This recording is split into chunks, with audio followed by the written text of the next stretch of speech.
Bonjour à toutes et à tous. Dans cette vidéo, je vais essayer de corriger le contrôle numéro 1, semestre 2 pour troisième année APEC. Donc pour la première partie, la restitution des connaissances. Donc l'exercice, le document ci-dessous représente le schéma des éléments qui interviennent dans deux activités nerveuses différentes, ainsi que le trajet de l'influx nerveux lors de ces deux activités. La première question, légender le document.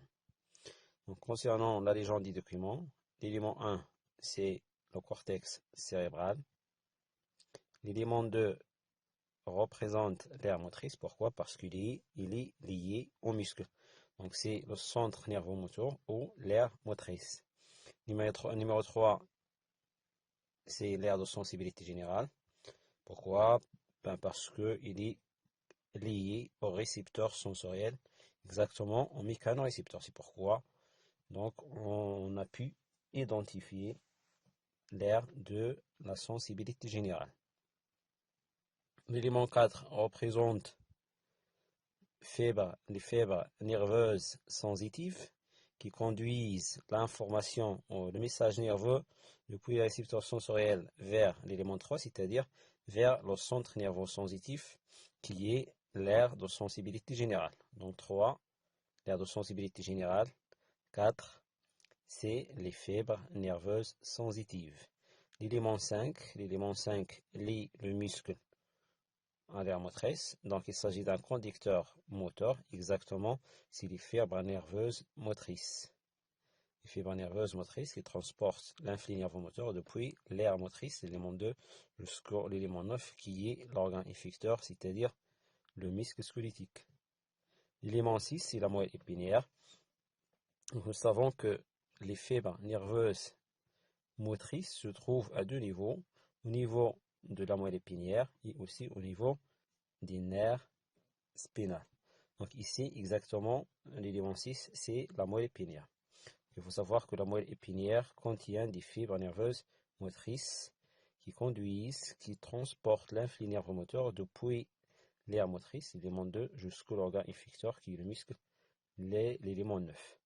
Donc l'élément 7, vous avez une flèche qui indique le sens ou le trajet de l'influx nerveux sensitif. L'influx nerveux sensitif est produit au niveau des récepteurs sensoriels, c'est-à-dire au niveau de l'élément 8, et conduit ou transporté par les fibres nerveuses d'élément 4 vers l'élément 3 qui est l'aire de sensibilité générale. Donc la flèche indique le trajet ou le sens de l'influx nerveux sensitif. C'est une voie afférente, c'est-à-dire centripète, parce que l'influx nerveux sensitif se dirige vers le centre nerveux sensitif qui est l'aire de sensibilité générale. L'élément 8, c'est un récepteur sensoriel. Vous savez, pour la sensibilité générale, les récepteurs sensoriels se trouvent au niveau des organes de sens. L'organe de sens de la sensibilité générale, c'est la peau. Donc, ces 8 récepteurs sensoriels, ces récepteurs se trouvent au niveau de la peau. L'élément 9, c'est l'organe effecteur de la motricité volontaire. C'est toujours l'organe effecteur, c'est les muscles squelettiques. Effecteur parce qu'il effectue les mouvements dans le corps. L'élément 10, cette fois-ci, c'est le trajet ou le sens de l'influx nerveux moteur. Donc il indique que l'influx nerveux moteur est élaboré au niveau de l'élément 2, c'est-à-dire au niveau de l'aire de la motricité volontaire. Il se dirige vers l'organe effecteur qui est le muscle. Donc cette voie, il s'appelle une voie efférente, c'est-à-dire l'influx nerveux sort des centres nerveux moteurs, l'aire motrice, et se dirige vers l'organe effecteur qui est le muscle. Il s'appelle soit efférente ou centrifuge. Donc l'élément 10, c'est le sens ou le trajet de l'influx nerveux moteur. La question 2, complétez le tableau suivant par ce qui convient. Nous avons donc, à partir du schéma, deux activités nerveuses. L'activité nerveuse 1, c'est la motricité volontaire.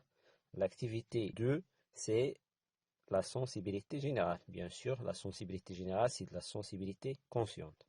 Sensibilité générale, c'est un type de la sensibilité consciente. Nous avons d'autres sensibilités, comme la vision, comme l'olfaction, l'audition, etc. Donc, deux activités. La première activité, la motricité volontaire. La deuxième activité, la sensibilité générale. Entre parenthèses, la sensibilité consciente, en général. Maintenant, il faut déterminer le centre nerveux responsable de la motricité volontaire et de la sensibilité générale. Bien sûr, les centres nerveux moteurs et sensitifs se trouvent toujours au niveau du cerveau. Donc pour la motricité volontaire, l'activité 1, le centre nerveux, c'est l'aire motrice. C'est l'élément de l'aire motrice. Il se trouve devant le sillon de Rolando. Pour la sensibilité générale, le centre nerveux responsable, c'est l'aire de sensibilité générale. Il se trouve derrière le sillon de Rolando. Maintenant, pour le type de l'influx nerveux, pour la sensibilité générale, pour la sensibilité consciente, toujours l'influx nerveux, c'est un influx nerveux sensitif. Et pour la motricité volontaire, l'influx nerveux, c'est un influx nerveux moteur. Donc, pour la motricité volontaire, le type d'influx nerveux, c'est un influx nerveux moteur. Pour la sensibilité générale, le type de l'influx nerveux, c'est un influx nerveux sensitif. Dernièrement, la voie de l'influx nerveux. Donc, pour la motricité volontaire, le message nerveux ou l'influx nerveux est élaboré au niveau des centres nerveux moteurs et se dirige, comme vous voyez, les flèches, il se dirige vers l'organe effecteur qui est le muscle. Donc, le message nerveux ou l'influx nerveux sort des centres nerveux moteurs.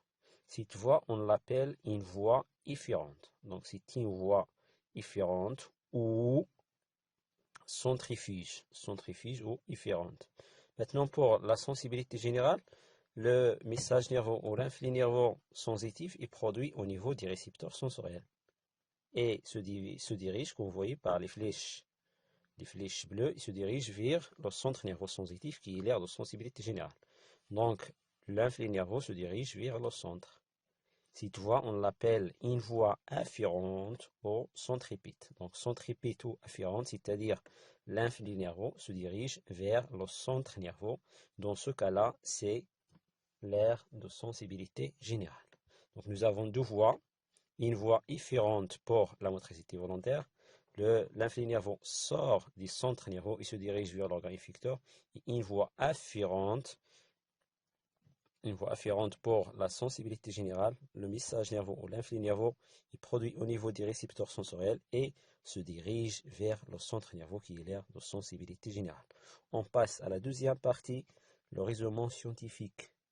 Donc, pour déterminer le trajet de l'influx nerveux responsable des mouvements des mains, on vous propose les données suivantes. La technique de l'exploration du cortex cérébral a permis de déterminer la zone active. La zone active qui est la zone A. Au niveau du cerveau, chez une personne qui fait bouger sa main droite. Attention, donc l'activité volontaire. Donc la motricité volontaire, c'est un type de motricité qui résulte de l'initiative de la personne. Il s'agit de la motricité volontaire. Donc le centre nerveux responsable de la motricité volontaire, exactement de la main droite de cette personne, c'est la zone A. Donc le document 1A représente la situation de la zone A, où il se trouve la zone A. Et le document AB représente d'autres aires au niveau du cerveau. Bien sûr, nous avons d'autres exemples, exactement l'aire de sensibilité générale, l'aire olfactif, l'aire auditif et l'aire visuel.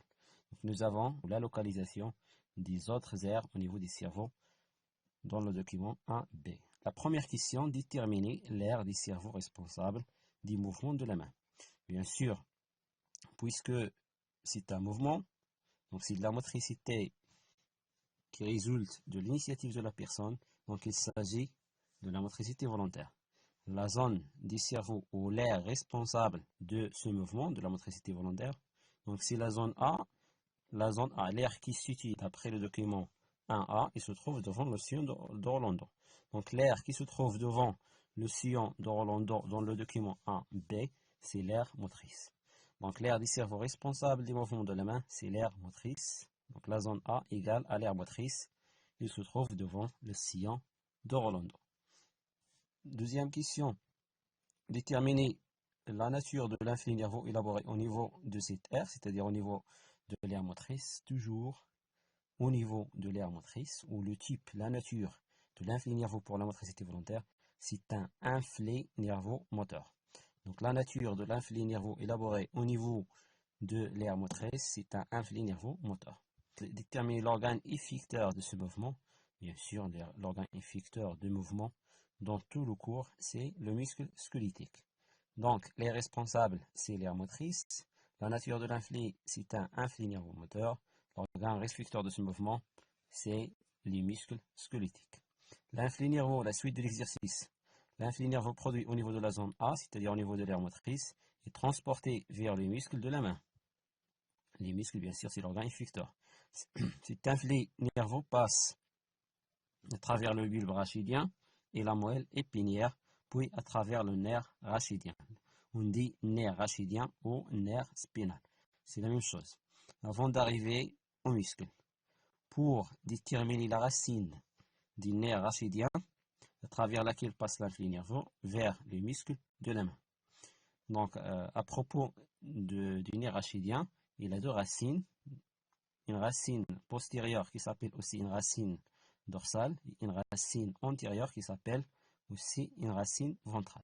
Donc, il faut savoir, est-ce que l'influx nerveux passe à travers la racine postérieure ou à travers la racine antérieure. Donc, il faut déterminer quelle racine passe l'influx nerveux moteur élaboré au niveau de l'aire motrice et qui se dirige vers les organes effecteurs, c'est-à-dire vers les muscles.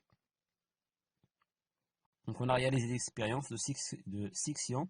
Bien sûr, les expériences de section, c'est-à-dire on coupe la racine pour déterminer son rôle. Donc, sectionner, c'est-à-dire couper. On coupe la racine soit ventrale ou dorsale. Puis, on applique des stimulations chez un animal.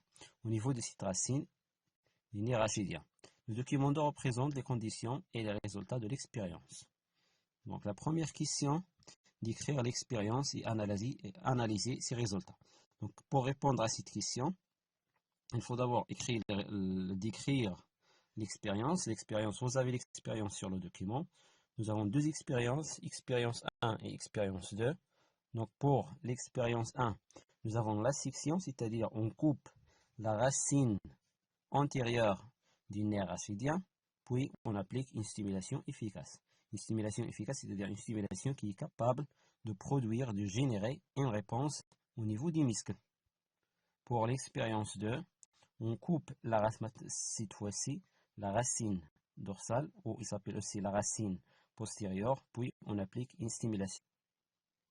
Donc pour la description de la première expérience, bien sûr, on coupe la racine antérieure du nerf rachidien, puis on applique une stimulation. Pour le résultat, c'est un mouvement de flexion des membres. Pour l'expérience 2, on coupe la racine postérieure du nerf rachidien, puis on applique une stimulation. Le résultat, absence de flexion, c'est-à-dire absence de mouvement. Donc maintenant pour l'analyse, c'est-à-dire au niveau de la racine antérieure, existe des fibres nerveuses motrices qui transportent l'influx nerveux moteur vers les muscles, alors que la racine postérieure ne contient pas des fibres nerveuses motrices. C'est pourquoi elle ne transporte pas l'influx nerveux moteur. Cependant, la racine postérieure contient des fibres nerveuses sensitives qui transportent l'influx nerveux sensitif.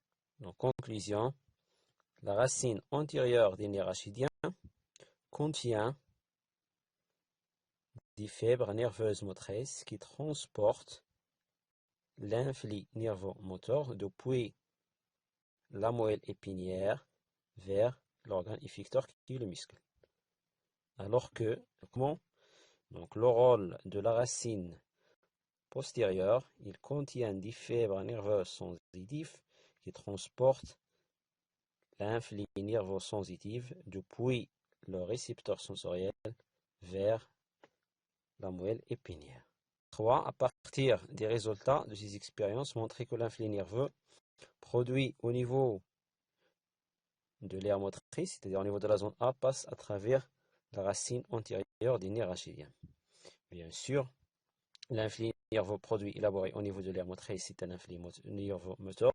Donc pour le transporter, nous avons besoin d'un conducteur moteur. Le conducteur moteur, c'est les fibres nerveuses motrices. Ces fibres nerveuses motrices, d'après la deuxième question, existent au niveau de la racine antérieure du nerf rachidien. C'est pourquoi l'influx nerveux moteur passe à travers la racine antérieure des nerfs rachidiens parce qu'il contient des fibres nerveuses motrices qui joue le rôle d'un conducteur moteur. Donc la suite de l'exercice, le document 3 représente les éléments qui interviennent dans le mouvement de la main droite, la cellule nerveuse qui relie la moelle épinière au muscle, et il n'est pas représenté sur le schéma. Donc vous avez les éléments qui interviennent, l'aire motrice gauche, les fibres nerveuses motrices qui transportent l'influx nerveux moteur. Donc ces fibres nerveuses existent dans un premier temps dans la moelle épinière. Ici, la cellule nerveuse ou le neurone est représenté. Donc il manque le neurone et les fibres nerveuses qui transportent l'influx nerveux moteur depuis la matière grise de la moelle épinière jusqu'à l'organe effecteur qui est le muscle. Bien sûr, il passe à travers la racine antérieure des nerfs rachidiens. Donc on va compléter le document en représentant donc, la cellule nerveuse motrice, c'est-à-dire le neurone moteur qui transporte l'influx nerveux depuis la matière grise de la moelle épinière jusqu'au l'organe effecteur. Donc, le corps cellulaire des neurones se trouve au niveau de la matière grise de la moelle épinière. Il crée un synapse, c'est-à-dire un point de contact entre le premier neurone et le deuxième neurone, puis l'axone de cette cellule nerveuse, comme vous avez déjà vu. Chaque cellule nerveuse est constituée de trois parties essentielles. D'abord un corps cellulaire, puis un axone, ensuite une arborisation terminale. Donc le corps cellulaire du neurone se trouve au niveau de la matière grise de la moelle épinière. Son axone passe par la racine antérieure du nerf rachidien, puis par le nerf rachidien, et son arborisation terminale, donc il y est au muscle, il crée des plaques motrices. Donc voici le schéma du neurone qui n'est pas représenté au niveau de ce schéma. On passe à la dernière question. Représenté par les flèches le trajet de l'influx nerveux lors de l'activité nerveuse étudiée. Donc l'activité nerveuse étudiée, c'est la motricité volontaire. L'influx nerveux est élaboré et produit au niveau de l'aire motrice et se dirige vers l'organe effecteur qui est le muscle. Donc il passe d'abord par le bulbe rachidien, ensuite à travers la moelle épinière, puis la racine antérieure du nerf rachidien, puis le nerf rachidien et arrive au muscle. Bon courage à toutes et à tous.